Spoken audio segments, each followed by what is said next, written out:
Sejam todos bem-vindos ao canal no YouTube do Centro Espírita Luz e Caridade de Ivaiporã para mais uma exposição do Evangelho segundo o Espiritismo. A expositora da noite será a nossa irmã Sueli Bilac, e para dar início aos trabalhos eu vou fazer a leitura de um texto que está no livro Fonte Viva, Psicografia de Chico Xavier, Espírito Emmanuel, intitulado Humanidade Real. Eis o homem. Pilatos, está em João, capítulo 19, versículo 5. Apresentando Cristo à multidão, Pilatos não designava um triunfador terrestre. Nem banquete, nem púrpura, nem aplauso, nem flores. Jesus achava-se diante da morte. Terminava uma semana de terríveis flagelações.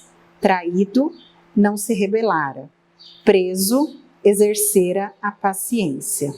Humilhado, não se entregou a revides. Esquecido, não se confiou à revolta. Escarnecido, desculpara. Açoitado, olvidou a ofensa. Injustiçado, não se defendeu. Sentenciado ao martírio, soube perdoar.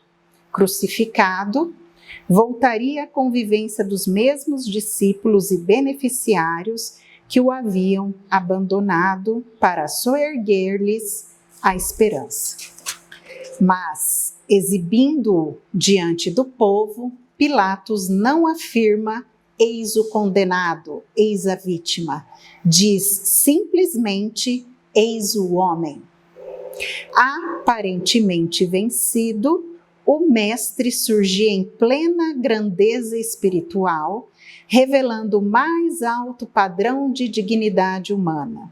Rememorando, pois, semelhante passagem, recordemos que somente nas linhas morais do Cristo é que atingiremos a humanidade real. Convido todos a elevar os pensamentos ao alto, agradecendo a Deus por mais essa oportunidade de aprendizado e rogando ao Pai que abençoe os trabalhos da noite. Que assim seja. Olá, sejam muito bem-vindos à nossa exposição de hoje, que vamos falar do capítulo 10 do Evangelho segundo o Espiritismo. Bem-aventurados os misericordiosos. Reconciliação com os adversários. Itens 5 e 6. Eu vou ler então o item 5. Reconcilia-te sem demora com o teu adversário, enquanto estás a caminho com ele, para que não suceda que ele te entregue ao juiz e que o juiz te entregue ao ministro e sejas mandado para a cadeia. Em verdade te digo que não sairás de lá enquanto não pagares o último ceitil. Mateus capítulo 5, versículos 25 e 26. Então, para entendermos melhor o texto, adversário significa antagonista, contendor, opositor, rival, concorrente, adverso, que é também aquele que traz desgraça, que provoca infortúnio, inimigo. E nós queremos ter inimigos? A vida já é bem difícil sem eles. Então, se pudermos evitar as inimizades, fica bem mais fácil enfrentar os problemas. Se temos no nosso caminho alguém que nos prejudicou, nos ofendeu, que nos quer mal, nos reconciliarmos com ele nos livra de um problema. É um peso a menos para esta e as próximas encarnações. Pagar o último ceitil é se livrar de tudo que nos prejudica, nosso crescimento, de todos os maus pensamentos, maus atos, maus sentimentos. É seguirmos os exemplos de Jesus. perdoando a todos os atos ruins cometidos contra nós, por irmãos que nos acompanham na nossa caminhada. Mas perdoando sinceramente, de coração, com amor, entendendo que este irmão está seguindo o seu caminho com todas as dificuldades que nós também temos. No item 6, nós lemos: na prática do perdão, como em geral, na do bem, não há somente um efeito moral, há também um efeito material. A morte, como sabemos, não nos livra dos nossos inimigos.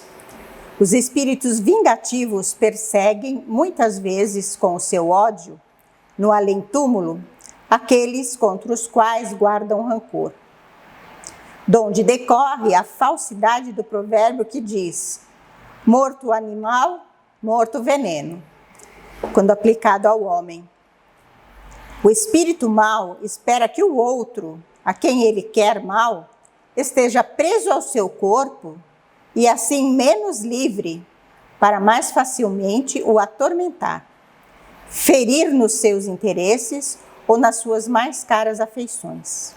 Neste fato reside a causa da maioria dos casos de obsessão, sobretudo dos que apresentam certa gravidade, quais os de subjugação e possessão.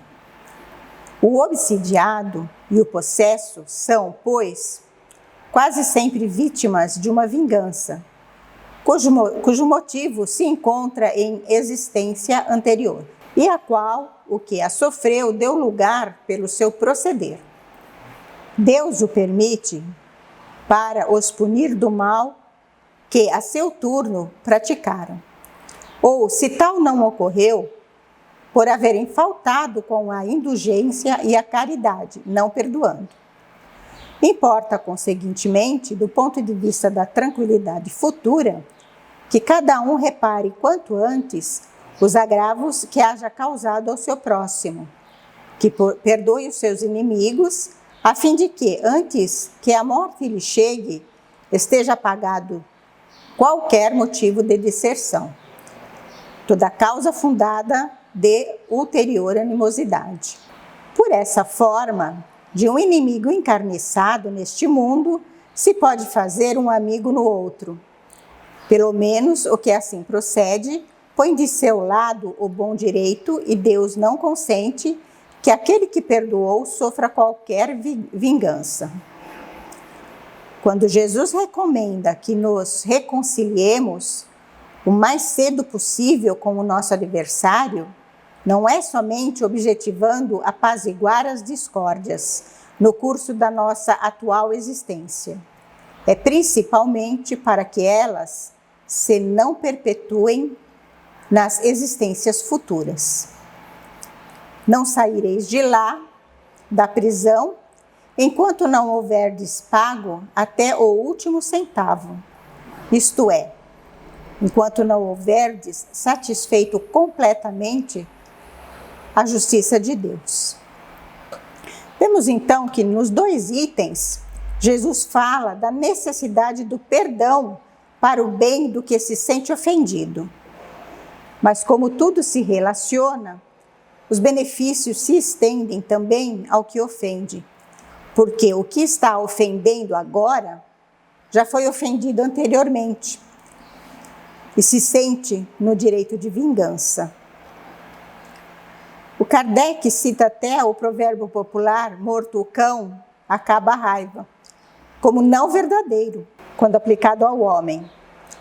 Porque as desavenças são quase sempre levadas para o mundo espiritual. E o inimigo leva seu ódio e seu desejo de vingança. Aguarda que seu desafeto esteja encarnado, sem as lembranças do passado, e assim mais vulnerável para obsediá-lo. Deus permite que isso aconteça pela lei da causa e efeito, respeitando o livre-arbítrio de cada um, que leva o homem, pela má escolha, a fazer o mal, ou por haver faltado com a indulgência e a caridade deixando de perdoar. Dessa forma, com as consequências do mau uso do livre-arbítrio, o homem vai aprendendo que o amor cobre multidões de pecados. Conforme escreveu o apóstolo Pedro na sua carta, no capítulo 1, versículo 4 a 8. Quando Jesus diz para nos reconciliarmos com o nosso adversário durante a caminhada, aqui na terra, ele queria nos ensinar a evitar as discórdias na vida presente, para que não levássemos para o plano espiritual e para existências futuras, porque não sairemos deste mundo enquanto não pagarmos nossas dívidas até o último centavo, até que a justiça esteja completamente satisfeita. Por isso, enquanto estamos encarnados, sem a lembrança do nosso passado, devemos evitar fazer adversários e valorizar o tempo presente, nos esforçando para tornar os relacionamentos difíceis em agradáveis, os adversários em amigos, praticando perdão sempre que houver desentendimento, para assim extinguirem, antes da morte, todos os motivos de desavença. Quando pensamos em perdão, muitas vezes, pensamos que perdoar é desculpar o erro do outro ou mesmo ser conivente com ele.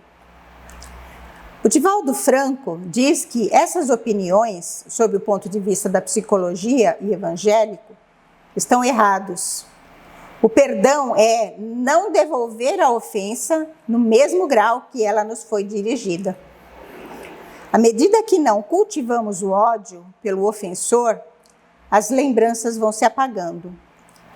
Enquanto estivermos com mágoa, somos manipulados pelo outro. Se tivermos o sentimento de amargura no coração em relação a alguém, ele estará nos controlando. Por isso, o verdadeiro perdão é não discriminar o outro e nem querer vingança. Ao ser ofendido, façamos o silêncio interior para permanecermos no nosso nível espiritual. E oremos para que o ofensor não desça cada vez mais no seu caráter moral. Quando, ao invés de perdoar, queremos revidar ou pedir castigo para o nosso ofensor, já estamos condenados à infelicidade. Passamos a ser devedores no plano espiritual. Mas podemos contar com a reencarnação para reparar nossos erros. Deus, nosso Pai, sempre nos dá uma nova chance. Temos que aproveitá-la muito bem, aprendendo a amar nossos semelhantes, principalmente aqueles que nos fazem mal. Aprendermos a amar é aprender a perdoar sinceramente.